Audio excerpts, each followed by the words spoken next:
something just happened in Washington that nobody, absolutely nobody, saw coming. Late last night, a confidential intelligence memo leaked from inside the Senate Intelligence Committee, and what it reveals may be the most destabilizing scandal of the decade. Not about foreign governments paying a president, not about classified documents. This time, it's something even more dangerous.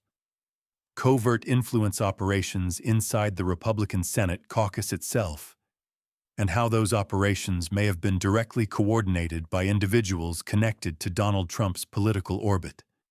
Here's the breaking detail that blew the doors off Capitol Hill. 8 senior Republican staffers, people with top-level clearance, people who sit in on classified briefings, have been caught passing internal committee analyses to a private consulting firm in Florida.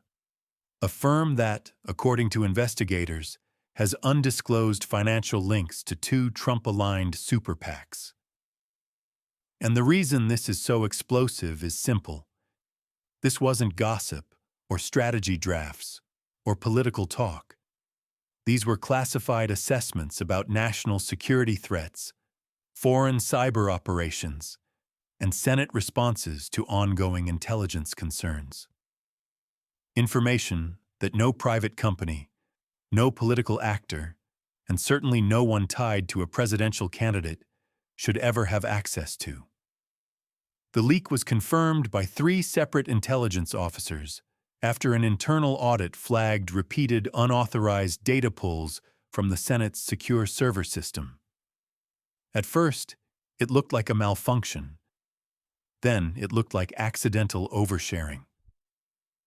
But when investigators discovered encrypted channels linking Senate devices to the Florida firm, the scandal detonated. The internal memo, now leaked publicly, claims that investigators uncovered a pattern of coordinated extraction, transmission, and political repurposing of Senate intelligence work. Let me translate that.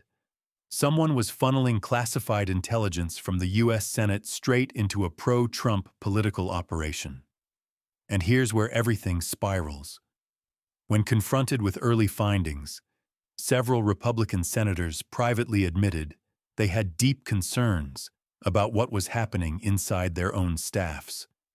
But none of them expected what came next. Evidence that some reports may have been edited, yes, edited, before being fed into Trump-aligned messaging networks. Certain threat assessments, particularly regarding Russia, China, and Saudi Arabia, appeared to have entire sections softened, reframed, or selectively omitted. One intelligence official put it bluntly, "This was not accidental. This was intent." Now, before anyone jumps to conclusions, investigators have not accused Trump himself of orchestrating the scheme. There is no direct evidence of that yet. But what the memo does say is that the Florida consulting firm had active and routine contact with at least one senior advisor who worked in Trump's White House and remains close to him today. And that connection was enough to send Republican leadership into full-scale crisis mode. According to CNN reporting, 3 Republican senators stormed out of a late-night briefing once the memo was read aloud. One reportedly said, "We can't keep pretending everything is normal. This is sabotage." Another said, "This is going to destroy us if we don't handle it ourselves." By morning, 6 Republican senators had already contacted federal investigators and asked to meet. Not to defend the accused, not to downplay the leak, but to ask what they needed to do to protect themselves. Because here's the truth. The scandal doesn't just threaten Trump. It threatens the entire Republican Senate structure if it turns out that political operatives were manipulating classified intelligence for electoral messaging. The memo describes 3 categories of compromised information: national security assessments, summaries of foreign espionage activity, including cyber operations targeting U.S. energy infrastructure, internal Senate strategy briefs, documents outlining bipartisan legislative talks on sanctions and arms control, presidential authority analyses, reports examining how much power a president has when acting against intelligence findings. That last category? That's the one investigators say may have been of particular interest to Trump-aligned political strategists. And then came the political earthquake. Within 24 hours of the leak, 7 Republican senators, many of them consistent Trump defenders, issued a rare joint statement saying they fully support an independent review and will not tolerate any breach of national security for political benefit. Translation: we're not covering for this. You could practically hear the fracture forming. Trump's reaction arrived quickly and predictably. In a statement posted at 2:17 a.m., he called the memo fabricated garbage, accused the Intelligence Committee of being infiltrated by deep state liars, and claimed the senators asking for an investigation were cowards and weaklings who never deserved the base's loyalty. But here's the thing Trump didn't offer: a single piece of evidence that disproved any part of the leaked memo.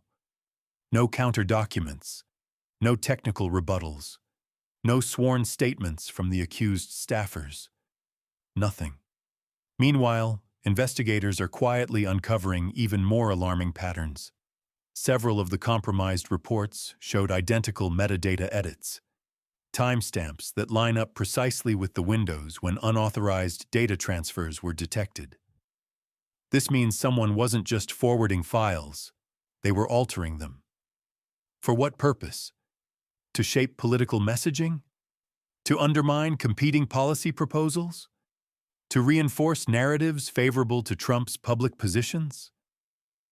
Investigators haven't said, but the timing matches key political moments over the past 2 years, including national debates on sanctions, foreign interference warnings, and intelligence assessments. Trump publicly contradicted. Inside the GOP, the panic is real and growing.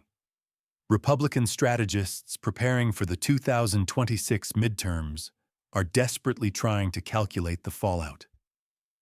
If senators appear to have ignored internal corruption, they lose moderates. If they appear to be attacking Trump, they lose the base. One strategist put it best: this is a loyalty test with no safe answer. At the same time, Democrats are preparing to weaponize the scandal politically, arguing that Republican leadership allowed national security vulnerabilities to fester to protect Trump's influence. But the real danger here isn't electoral, it's structural. If classified intelligence can be quietly funneled into partisan political machinery, if internal Senate reports can be edited for campaign advantage, if staffers with clearance can be influenced by outside actors tied to a presidential candidate, then the problem isn't Trump. It's the entire system's vulnerability to manipulation. And that's exactly why the Senate Intelligence Committee is now preparing emergency hearings, closed-door subpoenas, digital forensics, internal device audits, possible criminal referrals. This scandal is only in its first stage, and investigators say the digital logs suggest months of unauthorized access remain unexamined. The truth may be far bigger than what we know now. So here's where things stand. 8 Republican staffers are under investigation for funneling classified intelligence to a Trump-aligned consulting firm. 7 Republican senators have already broken ranks and demanded full accountability. Trump has responded with denial and counter-accusations, but no evidence.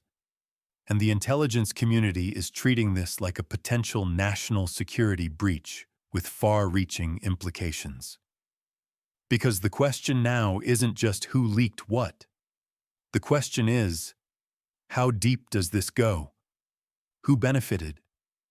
And what happens when political loyalty collides with national security?